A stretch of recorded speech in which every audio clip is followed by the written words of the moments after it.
Maka ini ada anak muda ingin bertobat, kejahatannya banyak yang pernah dikerjakan.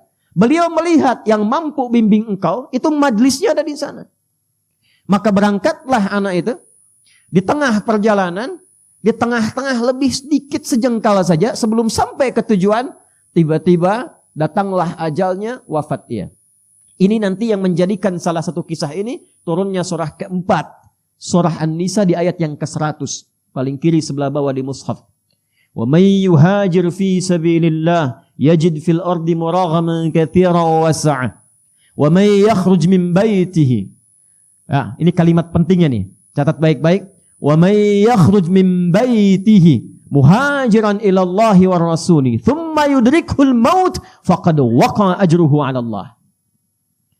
Siapa yang berniat hijrah memperbaiki diri sampai ke tempat dia belajar, masih ada ajal dia berkehidupan, merubah dirinya, maka Allah akan ganti semua yang buruk-buruk rezekinya, keberkahan di rumahnya, perilaku dia yang kurang baik akan dirubah oleh Allah, semuanya berkah dan jadi baik.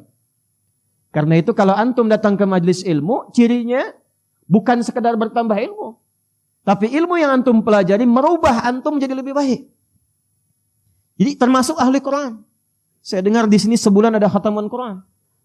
Ciri berhasilnya bukan berapa banyak yang dibaca. Quran surah ke-35 Fatir. Di ayat yang ke-32. Thumma awrathna al-kitaba alladhina istafayna min ibadina. Faminhum zalimun li nafsi. Wa minhum muqtasid. Wa minhum sabiqun bil khairati biiznillah. Dhalika huwal fadlul kabir. Orang yang berhasil menjadi ahli Quran, kata Al-Quran, adalah orang-orang yang menjadikan Quran yang dia baca, dia hafalkan, mampu merubah dia menjadi lebih baik. Jadi kalau antum belajar, masih ada kehidupan, ilmu yang kita pelajari, menambah wawasan, mendekatkan diri kita dengan Allah. Imannya naik, ilmunya bertambah, perilakunya berubah. Itu yang akan diangkat derajatnya oleh Allah Subhanahu wa taala. Quran surah ke-58 di ayat yang ke-11. Yarfa'illahu alladhina amanu minkum walladhina utul ilma darajat.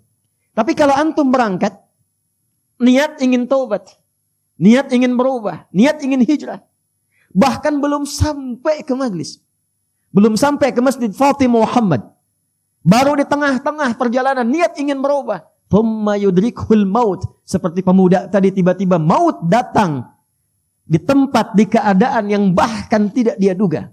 Ya, 5 hak prerogatif Allah. Quran surah ke-31 ayat 34. Innallaha 'indahu 'ilmus sa'ah wa yunazzilul ghaits wa ya'lamu ma fil arham wa ma tadri nafsum bi ayyi ardin tamut. Ya, awas tuh. Wa ma tadri nafsum madza taksibu ghadan wa ma tadri nafsum bi ayyi ardin tamut. Tentang kiamat terjadinya kapan, detiknya, harinya, menitnya, jamnya. Pengaturan tentang cuaca, tak ada kepastian cuaca, yang ada perakiraan cuaca. Apa yang akan diatur di alam rahim?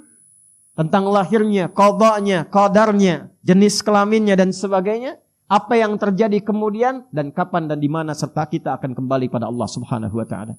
Wafat di pertengahan, kata Allah, saya terima niatnya, diterima niatnya, digugurkan dosanya, diterima taubatnya, dan langsung langkahnya menjadi pahala awal baginya. Tum kebayang enggak? Dosanya gugur semua tuh dengan niat taubatnya. Lalu dia melangkah, langkahnya itu dihitung sebagai pahala awal. Jadi dosanya gugur, amalan dia ada, cuma langkah aja. Nah itu ya yang terjadi pada anak muda tadi. Di pertengahan dia bertaubat, dia istighfar tuh. Astagfirullah, astagfirullah, astagfirullah. Itu menggugurkan dosanya. Ya. Jadi yang diperbanyak tuh istighfarnya. Begitu dia istighfar, dosanya gugur, di tengah-tengah lebih selangkah sudah punya amalan. Maka ketika dihitung, amalannya sudah muncul, dosanya gugur, faqad waqa'a ajruhu 'ala Allah. Ditetapkan oleh Allah punya pahala, masuklah ke dalam surga. Terlepas dari itu semua, kita akan satukan semua pembahasan itu dalam apa yang telah kita dapatkan tadi, sumber utamanya, supaya tak keluar dari Quran dan Sunnah dan antum tidak bisa mendebat. Kita ambil Quran, hadis, Quran, hadis, Quran, hadis. Ya, mendebat Quran berarti mendebat Allah, kufur. Mendebat hadis, mendebat Rasulullah sallallahu alaihi wasallam, bermasalah. Baik, kita kembali dulu pada suasana yang pertama. Hadisnya nomor 163, Kitabul Iman, Sahih Muslim. halaman 77 paling kiri sebelah atas. Bismillahirrahmanirrahim. Hadis yang pertama saya ambil dari sahabat Abu Hurairah radhiyallahu taala anhu, kemudian dikuatkan nanti oleh Imam Malik bin Anas. Anas bin Malik. Qala haddatsana qala an Anas bin Malik radhiyallahu taala anhu qala inna Aba Dzar yuhaddithu. Kata Anas bin Malik radhiyallahu taala anhu, sahabat kami Abu Dzar Al-Ghifari. Abu Dzar Al-Ghifari ini nama aslinya Jundub bin Junadah. Jundub bin, bukan Junub, Jundub. Jundub bin Junadah. Biasanya berteman kalau meriwayatkan hadis dengan Mu'adz bin Jabal. Dua-dua ini kompak nih. Duet, sering duet meriwayatkan hadis. Termasuk tadi doa antum alhamdulillahilladzi ahyana ba'dama amatana wa ilaihin. Nah, itu diriwayatkan oleh duet Mu'adz bin Jabal dengan Jundub bin Junadah. Antum ngaji Al-Arba'in An-Nawawiyah tuh. Ya, nomor hadis yang ke-18 tuh. Ittaqillaha haitsu ma kunta wa atbil hasanata sayyi'atal hasanata tamhuha. Itu riwayatnya dari Mu'adz bin Jabal dan Jundub bin Junadah. Kenapa disebut Abu Dzar Al-Ghifari? Ingat rumusnya? Al-Ghifar berarti dari Ghifar. Ghifar itu kampung begal. Ingat tuh. Jadi sekampung begal semua. Nah, di antara pemimpinnya Jundub ini. Singkatnya, ada kilatan yang masuk ke hatinya mengatakan, mau sampai kapan jadi begal? Dan itu pasti, selalu ada itu kilatan itu. Jadi Allah tuh dengan sifat rahmannya tidak membiarkan seorang hamba berkehidupan kecuali mendapatkan bagian dari hidayahnya. Itu yang dimaksud Quran surah ke-29 di akhir ayatnya. Walladzina jahadu fina lanahdiyannahum subulana.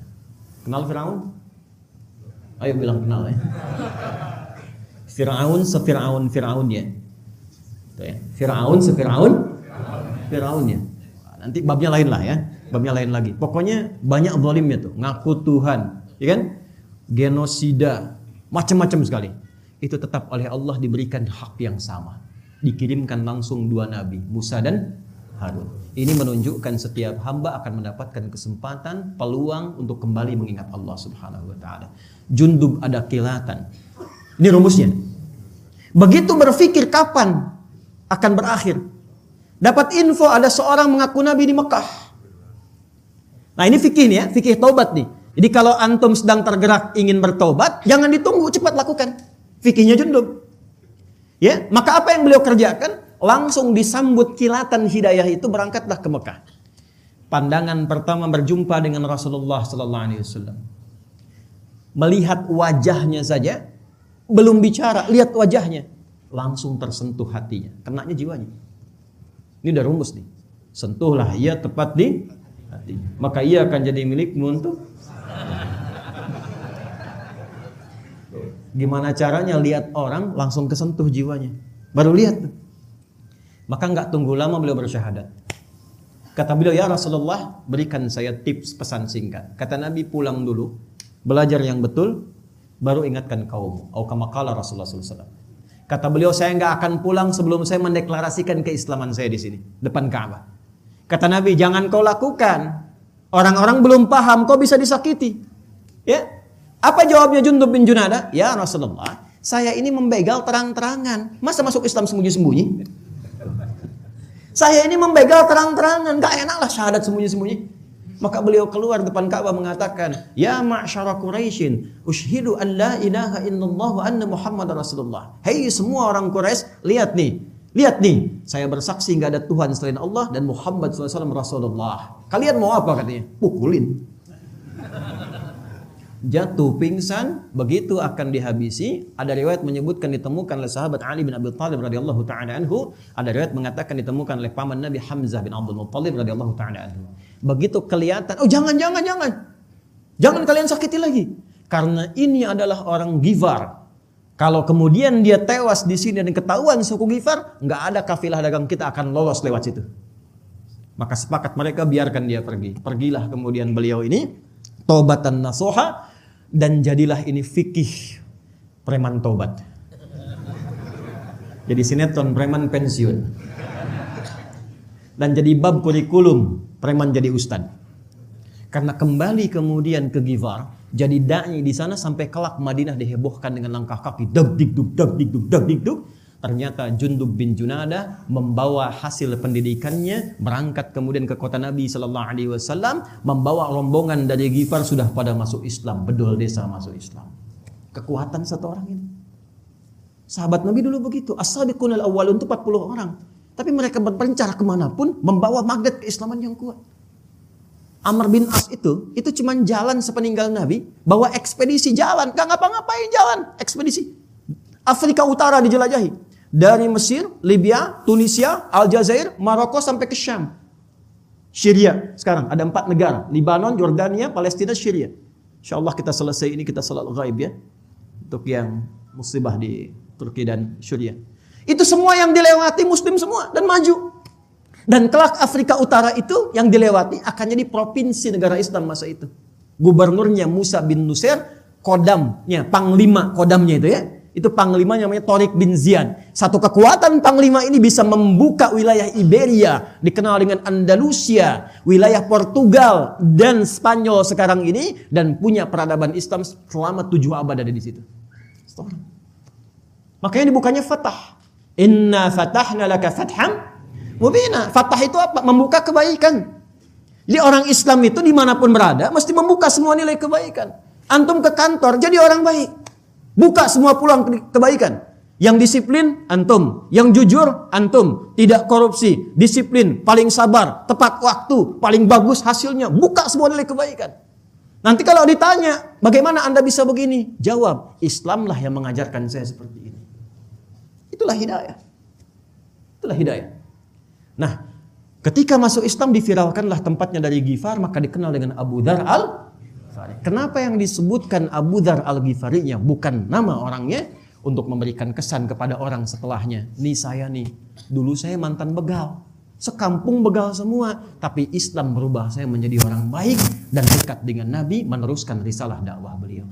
Itulah kalau antum ngaji tahu sanadnya, jadi kita bisa berubah. Dulu pembegal jadi ahli hadis, jadi ustadz. Kenapa saya nggak pernah begal orang, nggak bisa mendapatkan hadis Nabi SAW? Jelas?